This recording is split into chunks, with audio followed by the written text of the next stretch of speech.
與 Eason 補償撞期該怎麼選？蕭煌奇一句話讓粉絲全哭了，超暖。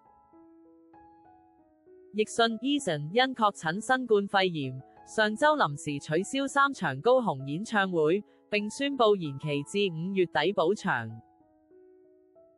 近日有網友在社群平台哀嘆，陳奕迅延期演唱會的日期竟與蕭煌奇的演唱會撞期，掀起一陣討論，意外調出蕭煌奇本人暖心回應。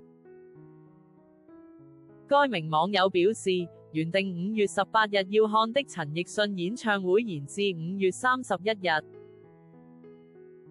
但他同一天已購票準備參加蕭煌奇的演唱會，兩場皆採實名制，無法轉讓他左右為難，苦笑直呼，是要我怎麼選擇？真是太菜了。貼文曝光後，蕭煌奇親自留言安慰，你去 Eason 的演唱會好了。他難得來台灣開唱耶，至於我的9月生日演唱會再來。一句話展現滿滿體諒與親民風範，讓網友大讚寵粉無極限。